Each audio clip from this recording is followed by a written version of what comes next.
1 million customers started on the Kauffman Foundation almost 15 years ago. Hey, keep it down out there. Chris. What me- There are over 100 locations. I think it's 110 now. They're just little community organizations, but there's not a lot of the Kauffman Foundation in Kansas City. That's fine. If we don't get 1 million cups of coffee served and not started, it's a small business, great things that happen. And they have. There've been thousands, like 30,000 recommendations where people come and tell their story, what inspired them to get started, where they are, some successes, and where they're stuck. That's the most unique thing about 1 million cups because every presenter has an opportunity to get feedback from the community to help them get unstuck. And so when we, somebody presents and we say, what could music community do for you? It's when it's unique sort of mantras of 1 million cups. But what's great is as somebody's presenting and they're telling their story, you might be thinking, well, I've experienced this problem in a past life or currently or with a company or before or employees I know. And so it can help. But what's also pretty exciting is some of you may be experiencing the same problems. You guys are your own ventures, your own startups, your own small businesses, and something comes up. Well, I'm stuck here, or some help here. You're like, oh, so good. And maybe feedback from the audience that the presenter will help you in your own business. And so that's why we're here. We come in every week. It's a pretty good, high energy, low stakes conversation. Nobody's trying to sell you anything. Mostly.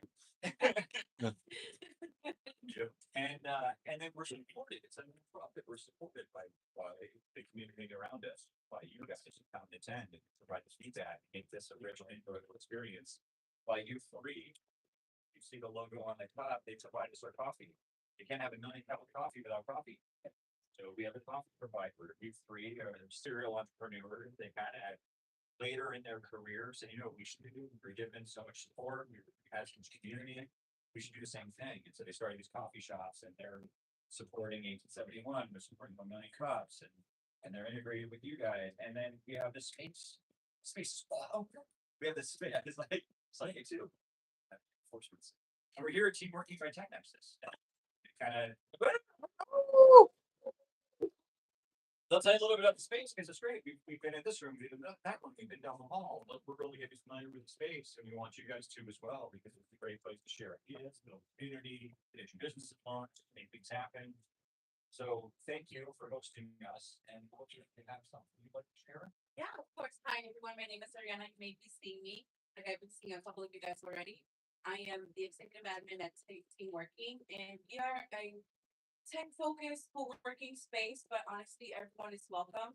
It is filled with entrepreneurs, founders. It's a great space to collaborate, network.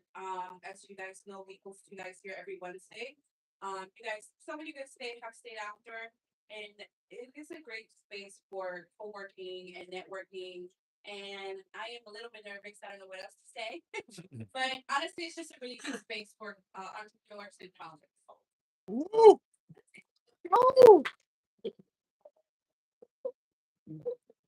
Thank you. Thank you.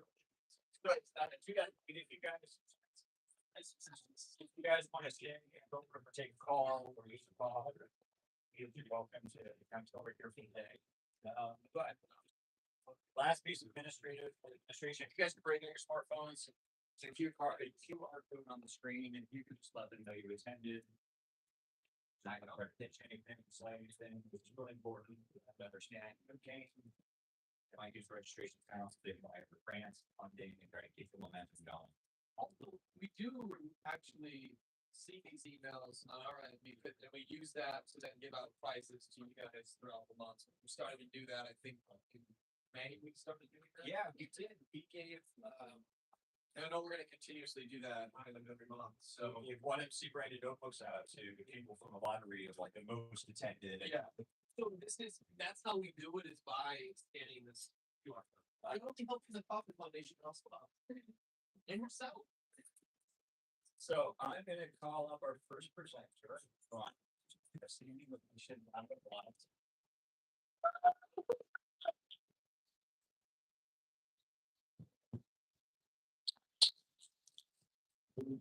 What's down about it's the natural tendency to gain for the succeed, but those things have to plateau and down. Awesome. Okay.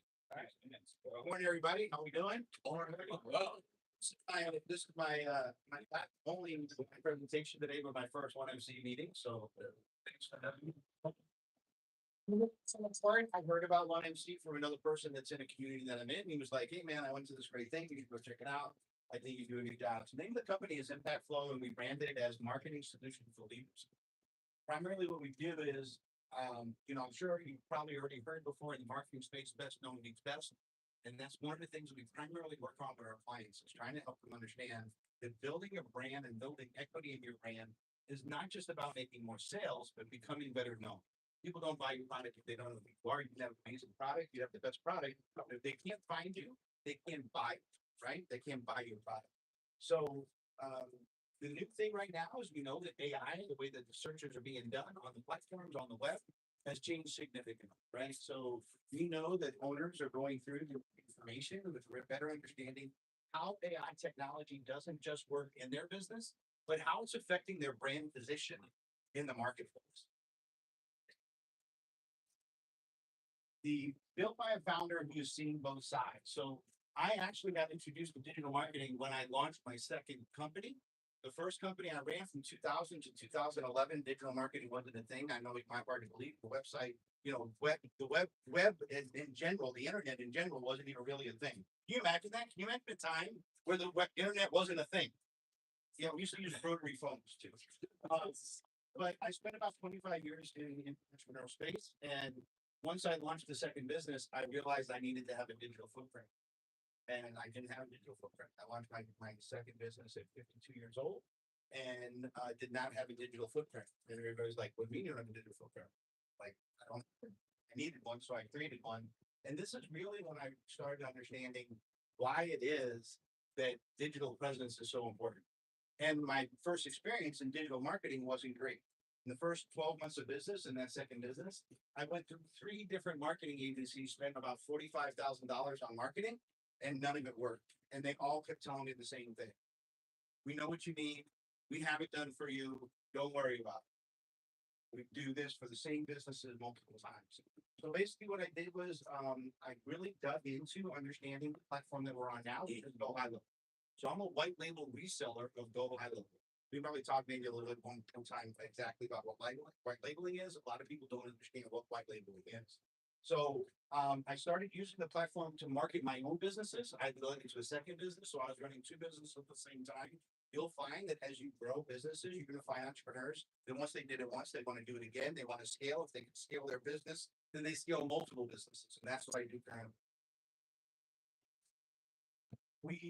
How we bring people into the ecosystem is based on a 3-tiered system, right? So what I do is I am hyper focused on the customer journey.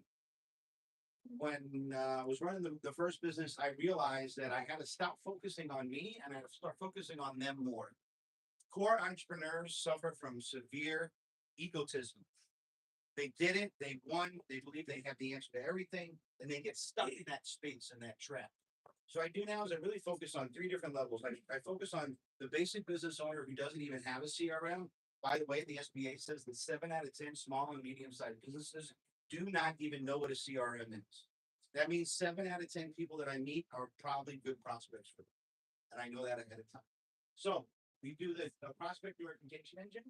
We then do Lead Intel Pro. Lead Intel Pro is a feature I built inside of my white label service.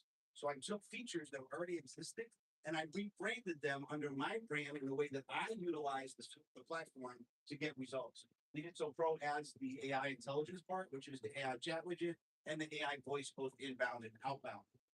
And then we added the top 3.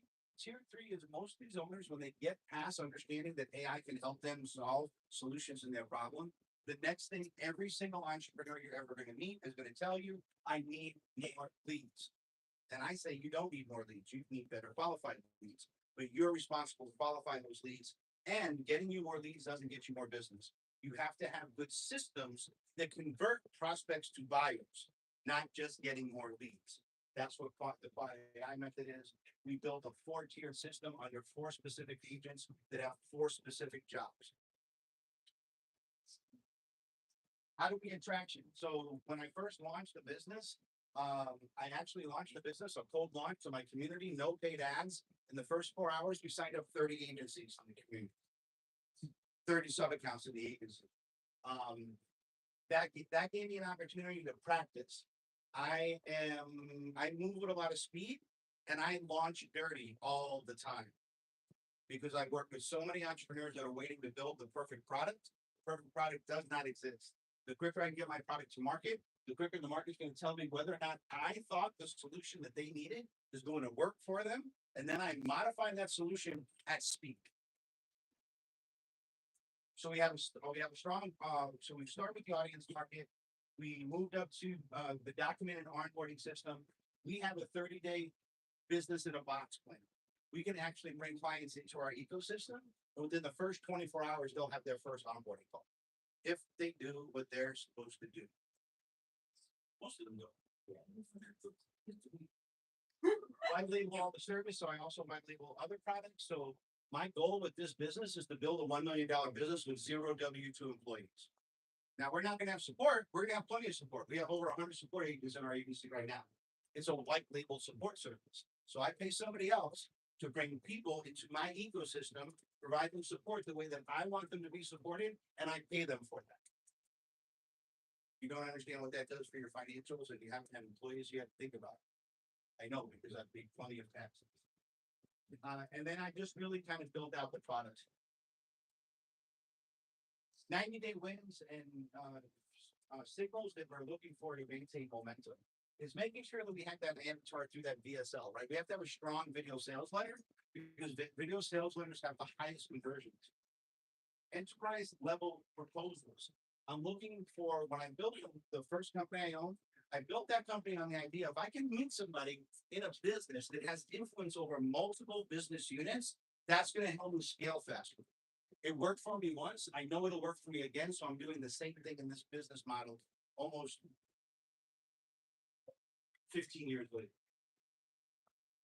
Pricing. I price my business so that when my client ever hits a hard time in their financials, that my product is so low on the list that they need to start cutting things that they'll most likely never replace me. And I embed them. So here's what I need from you guys. Here's what I can use. Here's the help that I need, right? Like, wow, why are you here? Seems like you got it dialed in, right? I mean, did that sound like I got it dialed in? Yeah, all right, cool. But there's always a gap, right? And I know that from learning. So what I need is I need to understand how can I better educate. My challenge right now is getting into rooms. I need to be in rooms where there's more founders. I go to networking sessions and I find 60, 70 people in that room are not founders, but they always ask me this question. Are you the decision maker in your business? Second thing is, how do I find what high intent convert conversations? I want clients that are going to want to talk to me about those things that they need and understand them. And then the final one is scaling delivery without scaling my overhead. I want to grow vertically without having to grow horizontally. That's all I do. Woo!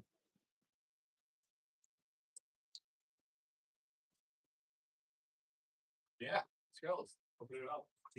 What's your initial consult fee for all of this? Zero. What does that mean? What do I get for $0 at a You consult? get an intro to talk to me about what are the challenges you have in your business, and then how we provide solutions.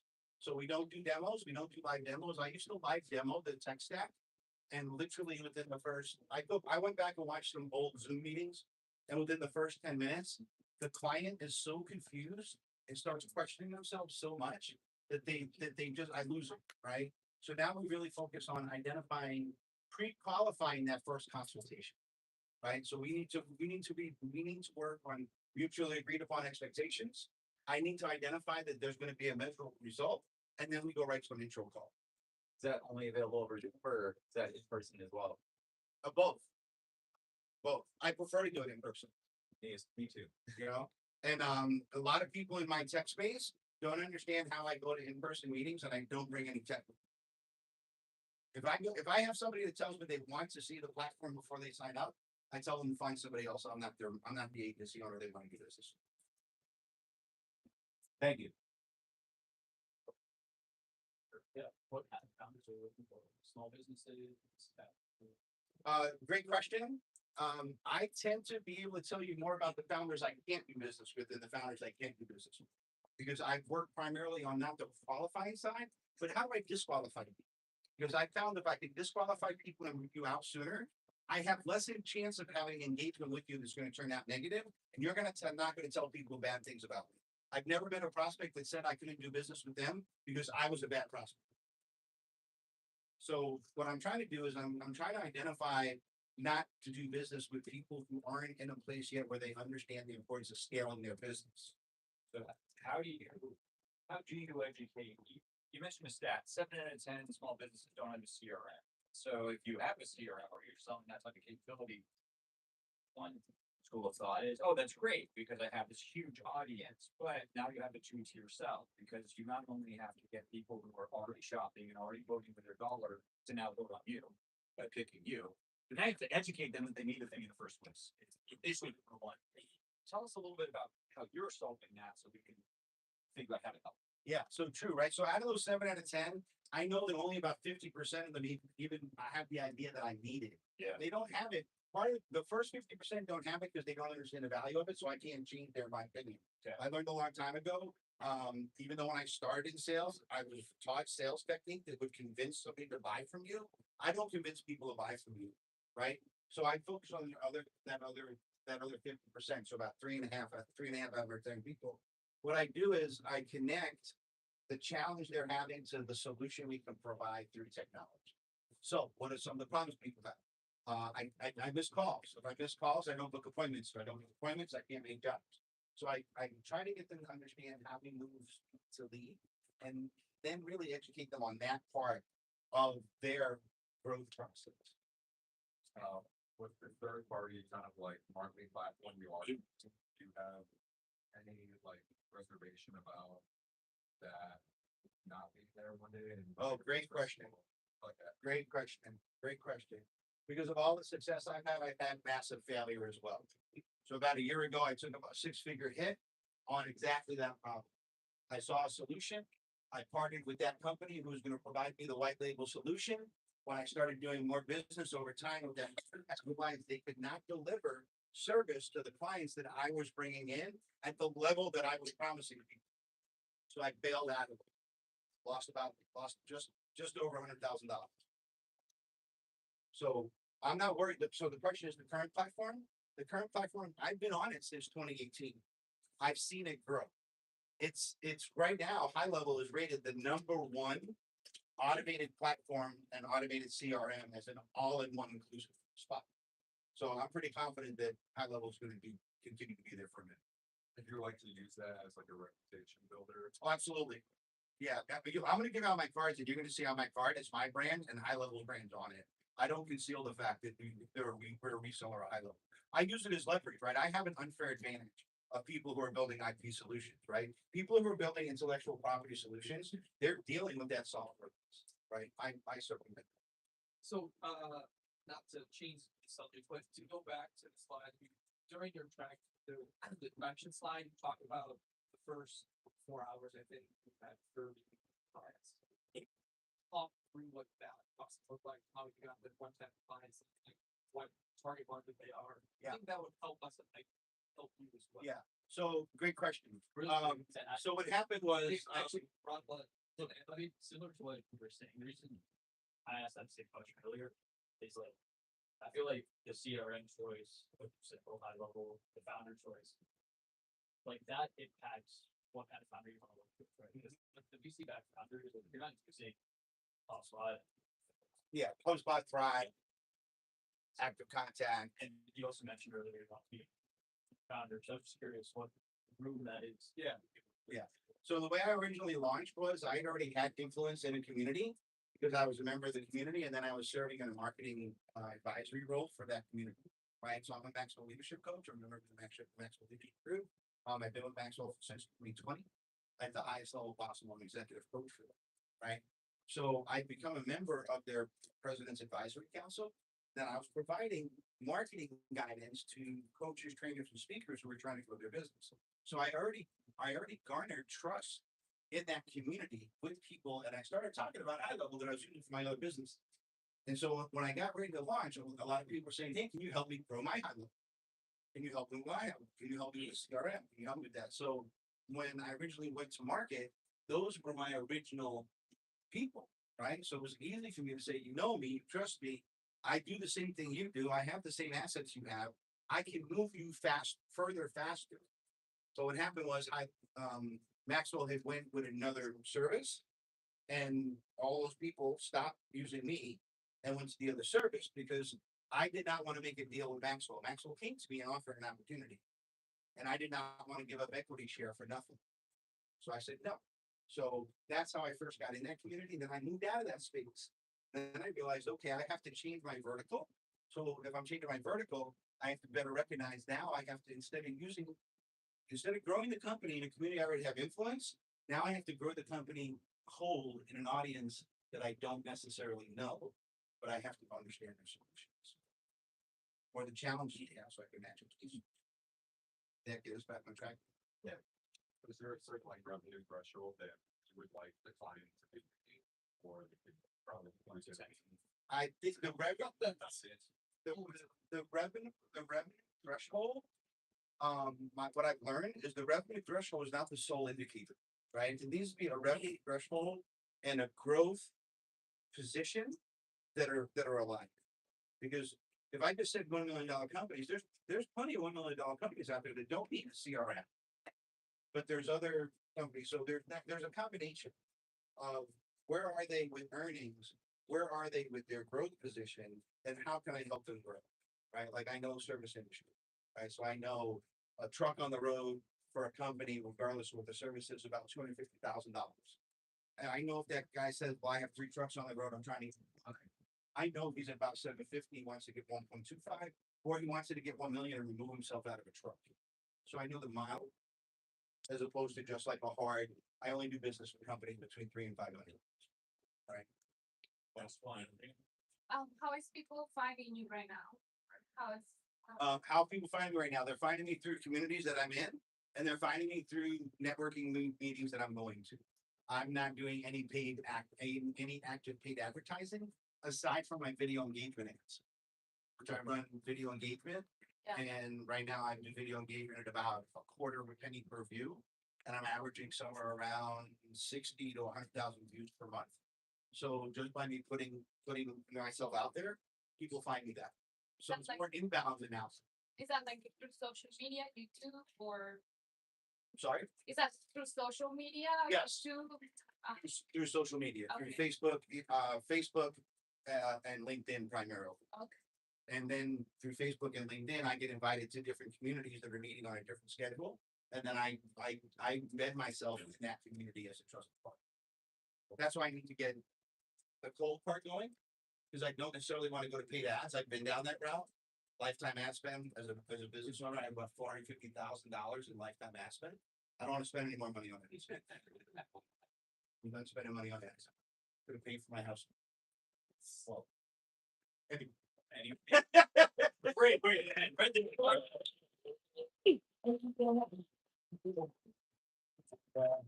thank you. Okay, we got one more presentation, but before we invite Rashad up, any events coming on in the community, free events for starting ecosystem members, small business. Tech Walk on Tuesday, June 30th. Jim will be joining us. It's our FinTech Walk. We meet at 5:30 at Blue Bottle Coffee and walk along the brick wall. Point. Okay. Yes. All right, and Not him. sorry, we're saying. So not the other Blue Bottle. Coffee. Yeah, no, but Wolf Point, Salesforce Tower. I'm probably, so I'm based in Toronto. Amazing. So I'm hosting a house for levels, at the Maya restaurant on Wednesday at 5:30. Naya Next is, Wednesday or tonight? Next Wednesday. and Naya is, It's like, the restaurant over there. got, Yeah. perfect. Yeah. Okay, thanks so much. Anything else, events? Okay, well, let's stretch our legs, give Rashad a standing ovation.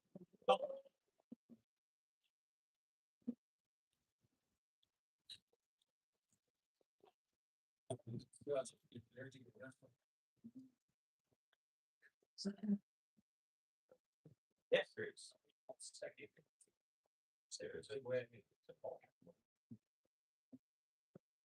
There's a way to go. Yeah, right.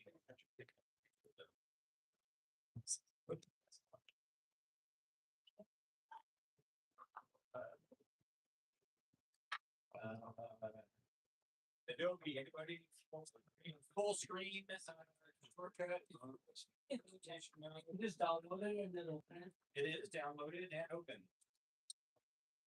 Actually, what it is. It is a PDF. I mean, Rob, you can see it. Yeah. Can anyone not see it? Down will advance the slides. It's now going to TV, but your laptop, your mobile makes it like, yeah. Oh, That was mine. and this is not for the room. It's for the yeah. And it's nice. Yeah. Whatever. Yeah, well, thank you everybody for having me. Good morning. My name is Rashad, the co-founder and CEO at Logic Labs. Our company is made up of 2 engineers with 2 physicians out of the University of Illinois. We started about 2.5 years ago, and we're developing the first wearable sound device that's designed to monitor blood flow anywhere. So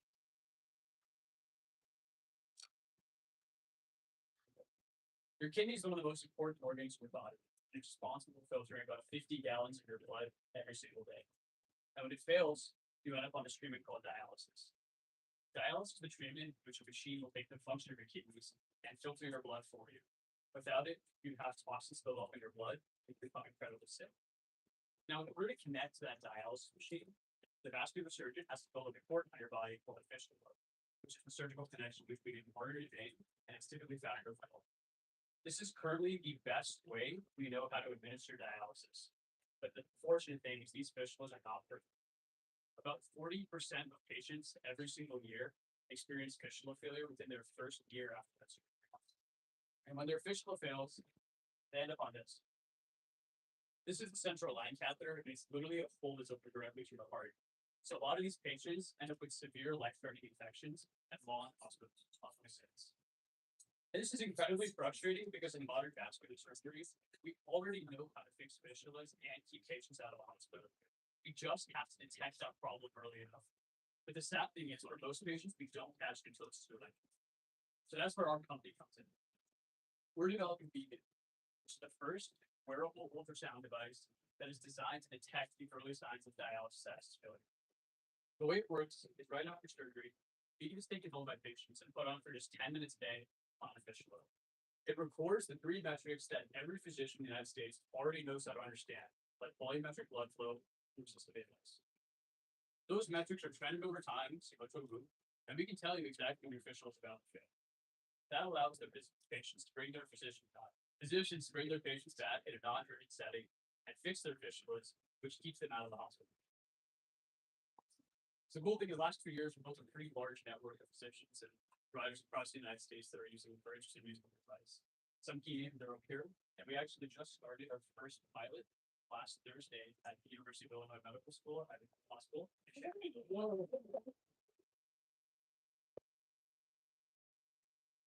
There were first 20 patients coming in. That's just a picture of our team delivering the first device. The first team is the surgeon, Dr. Brian Beeman there, that will use our device. Yeah, and later this year, we have our second pilot signed at Washington University in St. Louis for our first 20 patients to take their device home for the first time. We also have some really cool partners in planning. We have the Mayo Clinic, where we're looking to use our device in breast cancer and facial cancer patients, and US Renal, which is the 3rd largest dialysis lab in the country. So I'm lucky to work with a pretty incredible team of people. We have expertise in vascular surgery, hospital administration, as well as all the engineering skills required to take our device to market. In the past, I worked in the aerospace industry. I worked on projects like United Launch Alliance, so the NASA Artemis program, and my co-founder, Spianj, was a machine learning engineer at a top financial institution in the United States. Kevin is a medical director who oversees about 19 specialties across the Virginia area, where she's a vascular surgeon, literally operates on dialysis patients every day. The way he started this company was he noticed this problem in his patients and actually walked into our electrical engineering class 2.5 years ago in Illinois, Champaign, and just said, "Hey, I have this problem. I need some engineers to help me work on this." We realized that we have the skills to build this device, partnered on with that stuff. So where we are today is we just kicked off our first pilot. That first 20 patients will happen in the course of about 3 months. Looking to file for our 510(k) with the FDA, which is like there is we need to get paid about 6 months into 2027. We just, whole thing is last Friday, we just closed on our first closing for this $1 million pre-seed round. And now we have some money. yeah, so that's a little bit about where we are. So our ask to the community is, the fun thing is when we pitch our device to hospitals, they also come up with their own use cases. There's an ultrasound device, it's super versatile. But we have some cool new things in the pipeline with people with facial cancer patients. So really looking to meet some vascular surgeons, different like this, and oral vascular facial surgeons in the community. We love the surgeons we work with at Bayo and WashU, but they are like research surgeons, and so they're used to a very different level of surgery than the average patient surgeon just sees a lot of patients. So we want to speak to more on the side of that spectrum. Also looking to connect to dialysis clinics in the Chicago area. We actually are working with ND in Chicago, as well as dimensions connecting to dialysis patients. We're interested in sharing their stories, helping us modify the workflow for our device to make it easy. So yeah.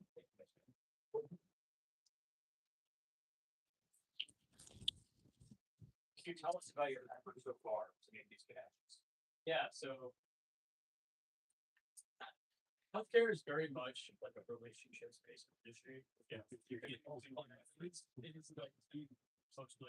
industry out there. So the only way to really connect with these people is through creating this large chain of connections. And so the cool thing is we were able to meet Dr. Surendra Chinoy here. And the cool thing about Dr. Chinoy is he basically wrote the guideline that every vascular surgeon in primary uses when they make these machines. So he's like the #1 expert in that field. And the reason we met him was Richie was actually going through training a long time ago, and we'll take to share what we're doing. So he's been very instrumental in getting us into the vascular access societies. So we go there, we meet people, and they actually, funny enough, they have these dinners that they do with these physicians. So they'll have there's one at some steakhouse close by where there's a bunch of rush surgeons, and they'll order food and they'll be watching surgeries at the same time and talking about it. And it's really grotesque stuff. You see the clamps fall off and the blood fly everywhere. And it's just eating and talking. But I feel like those community interactions have been how we've met a lot of these people so far. And so that's why we're really awesome.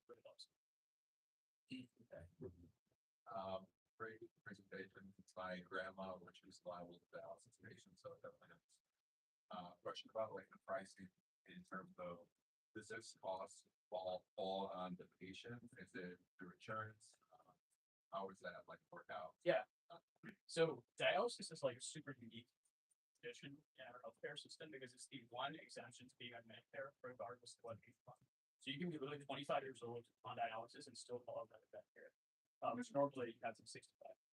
So as a result, pretty much every dialysis patient's on Medicare, and Medicare covers a lot of these things. But because of that, we're literally spending about 1% of our entire federal budget on dialysis. It's a lot of money.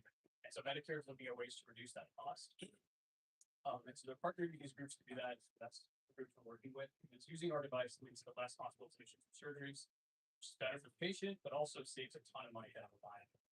The average cost of having failure. Yeah, so the average cost of having a failure and just not getting this problem taken is about $31,000. Using our device and fixing the problem, like $4,000. Whether it's a price device or not. So 2 clinics, your #2 problem, there's 2 clinics immediately combined. Have you talked to Fresenius or DaVita? Yeah, so we've talked to both of the 2 largest dialysis providers in the country. It's #1, #2. They are very fragmented. So we're talking to their upper level clinical research teams, but we would like to speak to their lower level people who actually run their clinics, the nephrologists in those clinics. That would be helpful. I think it's easy for us to talk to the top. It's actually not as easy as just Are they franchise? You said fragmented, but are they? it's kind of like a partnership. It's not really a franchise. The nephrologists will basically sell their clinics to DaVita, Okay, and they'll have a 50% share but every DaVita clinic is owned by DaVita. in partnership with that nephrologist. Okay, Or fully owned. yeah. How's the pricing model built? Is the pricing model built on an assumption that this is gonna be covered by Medicare, or that this gonna be private pay? It's covered by Medicare. So Medicare works there's like a weird structure. So Medicare will work with these groups called managed care organizations. They pay the pricing for these. So we worked with their analysts to figure out exactly what the cost is. And they basically just told us they want to see thoughts on our plan. So request for that.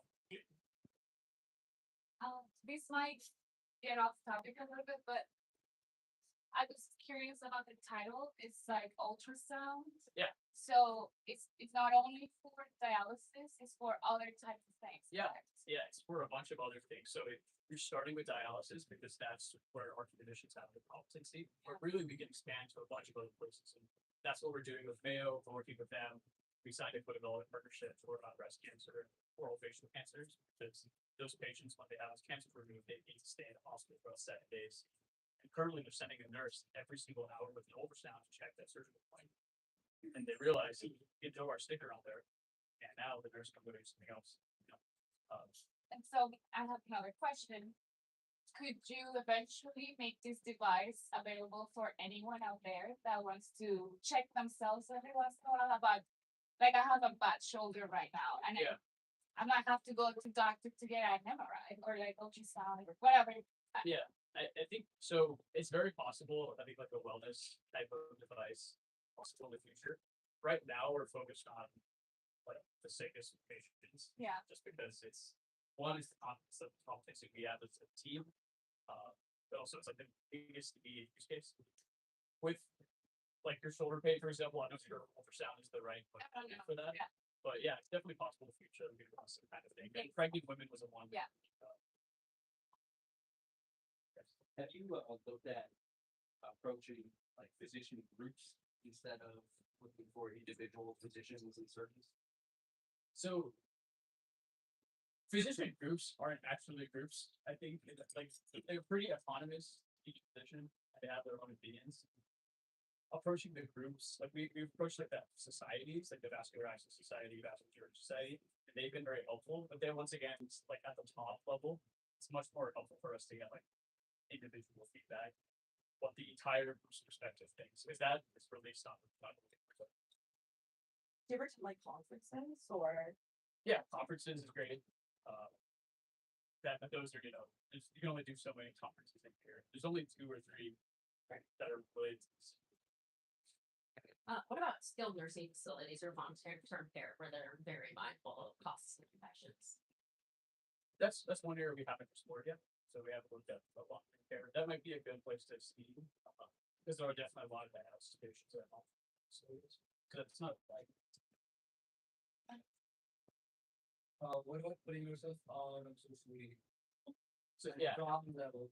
Yeah, we put ourselves out there on social media to an extent. There's like a limit on what we can say because we're not FT here. So we can't go out there and be like, we're gonna cure everybody, We can't say things like that. But we do like talk about technology for that. Educating people about utilizing anything and then if you can go to, as you were saying before, on ground level, you meet senior physicians of the Rush University here. Well, like if you go to universities, try to, like talk to them about in med school, about students who are going to be student doctors. So that might be. Yeah, that's a good idea. Okay, got more. Wrap up. Can you talk about, so there's been a lot of entrepreneurs in each and every meeting. Saying, you talk about the patterns in giving your one network. You said, yeah, so funding. Can you just kind of talk through what was successful for you, tips along the way for other entrepreneurs? Yeah. I know we're supposed to help you. Yeah, for sure. This is a good topic. So 500 that is in the bank so far. That's just close the process. But I would say start way before you think you're going to need the money. When fundraising is not really about your pitch deck, I think, and that was the mistake I made. Because I started my fundraising back in December of last year, so it took a long time, right? It's like 7 months. Yeah. And I think the reason was in the very beginning, I thought it was about the deck, about the numbers, and about like what we're actually doing. But really it's about feeling, especially at fundraising level. And I think the best way to do that is just don't tell the entire world what you're building a year and a half before it comes. and then find the investors and just keep them up to date. So our lead investor, we met him 2.5 years ago when we were still in the lab at university. If we hadn't incorporated, we had nothing. He only just saw the technology and was interested enough that he kept up with it. And so 2.5 years later, he came in and was like, okay, cool. That's like the biggest advice. Just don't start fundraising when you need to fundraise. Start waiting. Okay.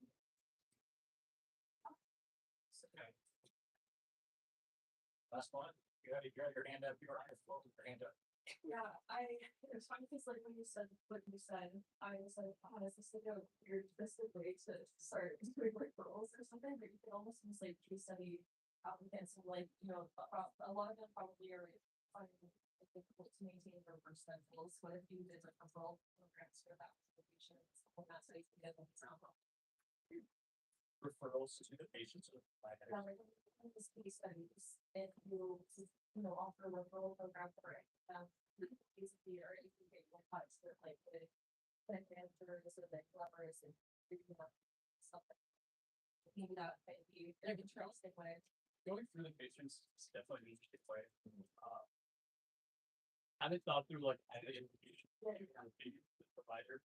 Yeah, I don't know if that's like once again falls under like marketing.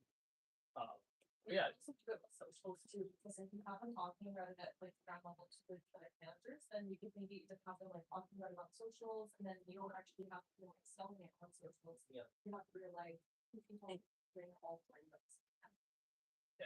it's not bad idea. We could look into trying to get patient advocates about that. That seems like Something like data testimonials or something, and then people are just doing all things. I'm just saying the like a lot of people they've done like you know, I got cancer like 10 years ago and like I'm back in remission and like 8 weeks ago that's all gone away. So you might be able to find like a few content creators who are like on diagnosis and stuff like that. Maybe that's how we can start. Yeah, absolutely. stuff aside. Yeah. We talk about growth apps at YMCA all the time. One that always comes up, and you brought it up, I think it's brilliant. It's just like the gatekeeper model. Can you go to one to get to many? And you're exactly right. And it's a great comment. You're always trying it. So you heard from the crowd. Another is to try to partner with people who already have your audience as their audience. So if there's anybody already selling to clinics, and maybe there's some like, not McKenna, what's the, if you ever go to you go to a doctor, go to a clinic, you go to the ER, there's always like at the counter, McKesson, that's what I was thinking, I think it's McKesson, so, you're saying? Yeah, it's just like a supplies company. Yeah. Meet those reps, like try to find other people selling to the same people you're selling to. Because they're ahead of you, like, just get started, they're like, oh yeah, those guys are great, this is where they eat, this is the birthdays, the kids name, like try to partner and see if you guys can go together. Because you're not competing. Yeah. But you have the same client, and then, you know, sometimes we get credit for the introductions we create. Our brand cachet goes up. You're like, oh yeah, it's too tight, too in touch, and like I got it, like my stock went up. So maybe there's an opportunity for you to connect with people who are just that had relationships, and it's just provide along that plus one, right? Like, that's not it. so, no, I think it's great. Go ahead. I think definitely like the one group you have to approach yourself. Yeah. And they're like always in hospitals. So They know everything. They're always there. They know everyone. definitely should approach that. It's a good idea. And take that up so much. It's just, again, it's growth apps. But I think this is great. Well done.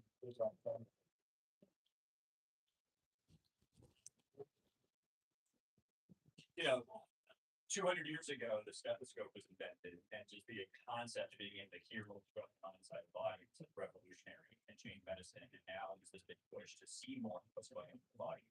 And I think that's just the ultrasound part, Philips, Siemens, GE. They're huge, they're expensive, and they're immobile. They're just it's a giant cart. And so this idea is portable. I mean, Butterfly, I think, is like one of the leading portable ultrasound brands. It's like a small startup. I don't know about the fidelity of the imagery, but it's just an interesting space. So Ron, thank you. Rashad, thank you. This is 1 Million Cups. For those of you who are new, it's like this every week. Welcome you back. Every week you come back from Toronto.